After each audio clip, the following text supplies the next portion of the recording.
T-34 with a swastika.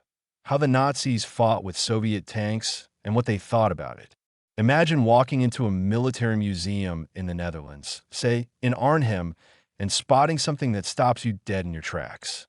There it is, a T-34 tank, the Soviet legend that became a symbol of victory over the Nazis in World War II. But wait, something's off.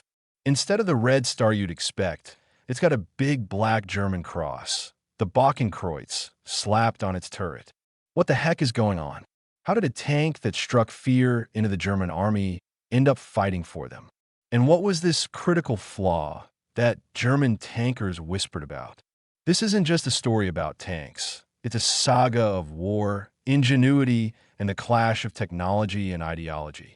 We're going to unpack how the T-34 became a trophy for the Nazis, what they did with it, and why, despite their best efforts, this tank remained a symbol of Soviet grit.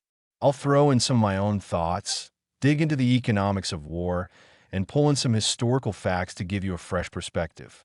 So, grab a soda, get comfy, and let's dive into this epic tale. War isn't just about who's got the biggest guns, it's about resources.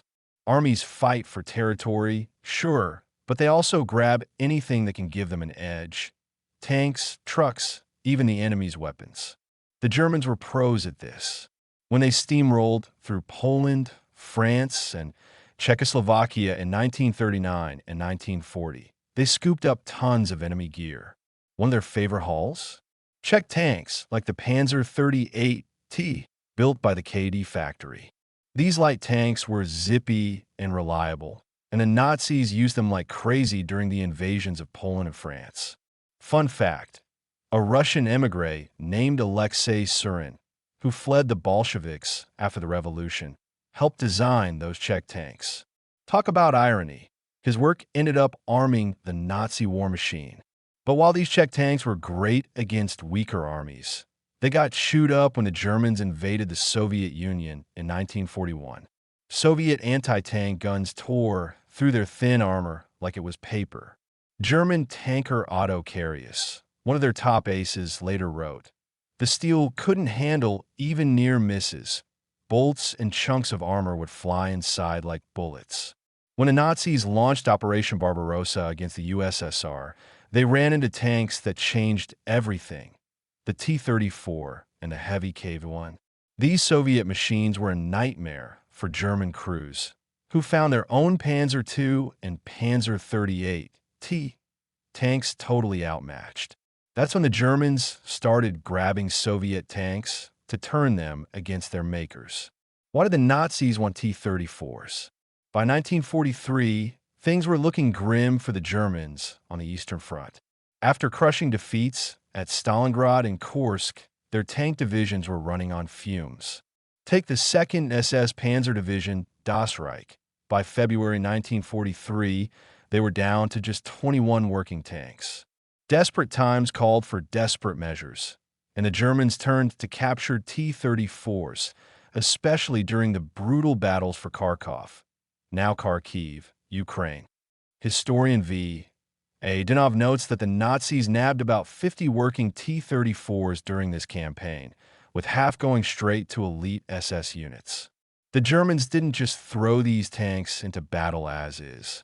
They painted them in their own camouflage, slapped on those Bockenkreuz crosses to avoid friendly fire, and even upgraded them with German radios, lights, and toolboxes.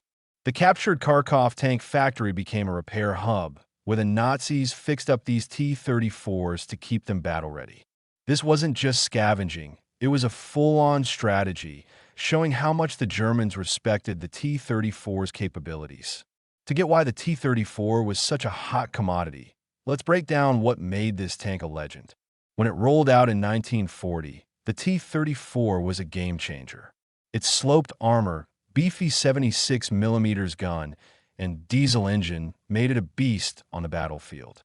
German General Hans von Luck put it best. When we first saw the T-34, we knew it was something else. It wasn't fancy, rough welds, simple transmission, but its reliability and field repairs blew us away.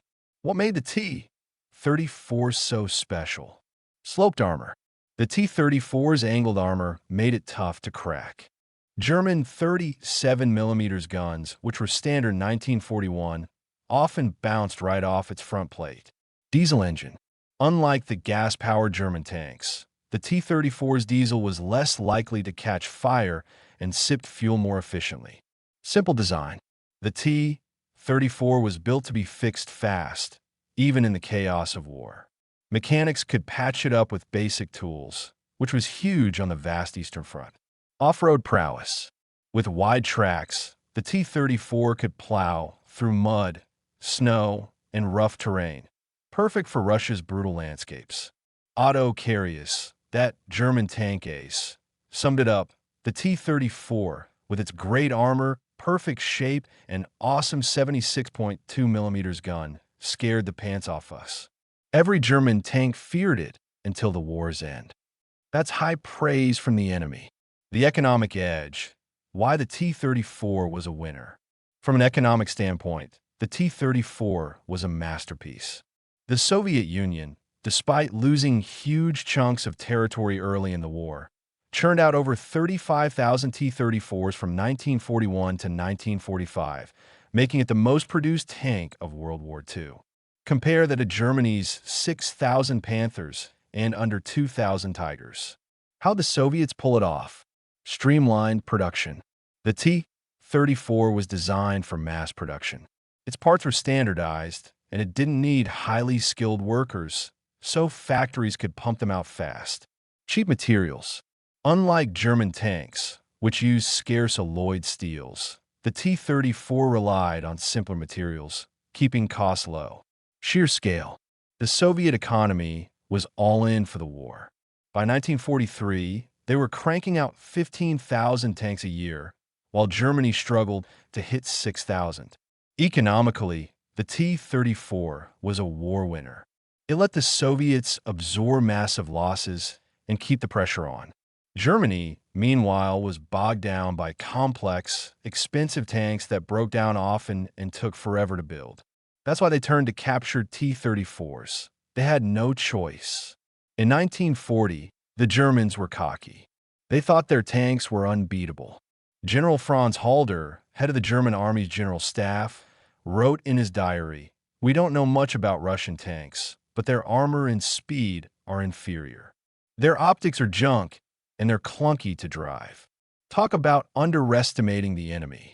Then came summer 1941, and the T-34 hit the Germans like a freight train. General Heinz Guderian, the mastermind behind Germany's tank tactics, admitted, "The T-34 outclassed our machines. Our engineers were stunned when they saw it in action." German 37mm guns, nicknamed door knockers, were useless against the T-34's armor. Only their 88mm anti-aircraft guns could take it out, but those weren't always around. The Germans started capturing T-34s in 1941, but they really leaned into them in 1943, especially around Kharkov. SS divisions like Das Reich Totenkopf, Death's Head, and Adolf Hitler got dozens of these tanks, using them alongside their own. It wasn't just a stopgap. They genuinely valued the T-34's toughness and reliability. What German tankers said. One of the best accounts comes from Hans Brummel, a German tanker who got a captured T-34 in the winter of 1943 after his Panzer IV was knocked out. He wasn't thrilled at first. "I wasn't exactly pumped to fight in a Soviet tank, but we were out of options. No other machines were available." Brummel's first battle in the T-34 was a wild ride. His crew was sent to attack a Soviet position, backed by 3 German Panthers. "The Soviet guns hammered us nonstop," he recalled. "We took hit after hit, but the tank kept moving. It felt like it was immune to their artillery." In that fight, something crazy happened. 2 T-34s, 1 Soviet, 1 German, clashed head-on. Brummel's battalion lost 2 Panthers, but took out 6 Soviet tanks. They had to abandon the position, though. Brummel's crew used the T-34 for 2 months until it was finally wrecked in battle. Later, he admitted he actually felt a pang of regret losing it. That's saying something. a German tanker growing fond of a Soviet machine. So what was this critical flaw the Germans kept talking about? According to Brummel and others, it was the cramped interior. German tanks like the Panzer IV or Panther were designed with crew comfort in mind, giving them space to move and work efficiently. The T-34? Not so much. Its early models were so tight that the four-man crew, later five in the T-34-85, was practically sardined inside. It was claustrophobic, Brummel said. German tanks gave you room to breathe. In the T-34, you were squeezed in like a sardine. This cramped space slowed down the crew. Reloading the gun took longer, and the commander struggled to spot targets because of the poor visibility. Early T-34s also had issues with optics and controls. The sights weren't as sharp as German ones, and driving the tank was physically demanding. The T-34-85, introduced in 1944, fixed some of these problems with a roomier turret and a beefier 85mm gun, but Brummel's tank was an older model, so he felt the squeeze. Still, let's be real. Cramped quarters didn't make the T-34 any less of a beast. German tankers griped about the lack of comfort, but Soviet crews, who were used to it, didn't care. They knew their tank was built for fighting, not lounging, and they made it work. World War II wasn't just a clash of armies. It was a battle of economies. Germany had cutting-edge tech, but their tanks were pricey and slow to build. A single Tiger tank cost about 800,000 Reichsmarks, roughly $3 million in today's dollars. The T-34? It ran the Soviets about 270,000 rubles, or around $100,000 back then. That's a huge gap.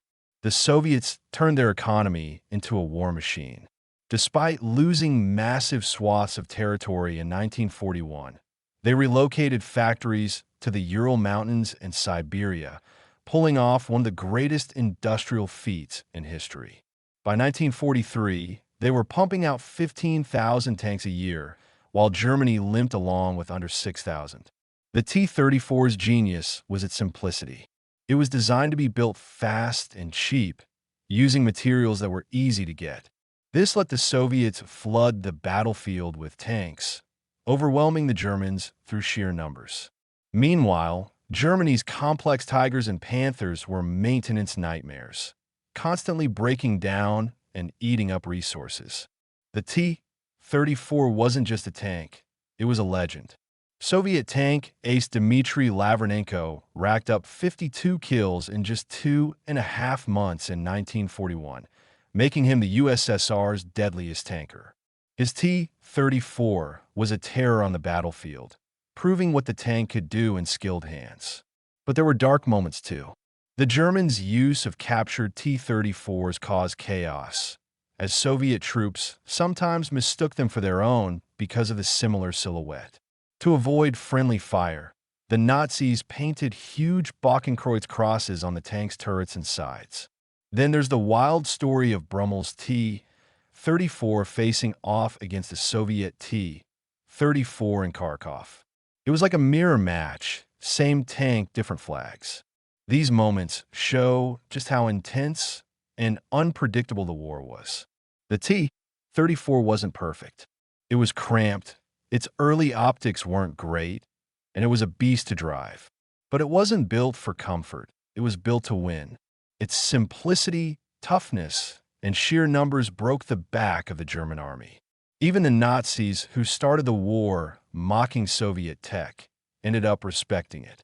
They used T-34s, studied them, and even tried to copy them, but Germany's industry couldn't match the Soviet production machine. The story of the captured T-34s is more than a quirky war anecdote. It's a testament to the brilliance of Soviet engineers, the resilience of their soldiers, and the power of an economy geared for war. The T-34's critical flaw, its cramped interior, might have annoyed German tankers, but it didn't stop the tank from being a game-changer. For Soviet crews, it was their home, their weapon, and their ticket to victory. So what's the takeaway? The T-34 shows how grit, ingenuity, and smart design can change history. It's a reminder that even in the darkest times, human spirit and a well-built tank can make all the difference. Hey, if this story got your blood pumping, hit that subscribe button and join our community of history nerds. Drop a comment below. What do you think about the T-34's wild journey? Did your family have any World War II stories, maybe about tanks or battles? Share them with us, and let's keep the conversation going.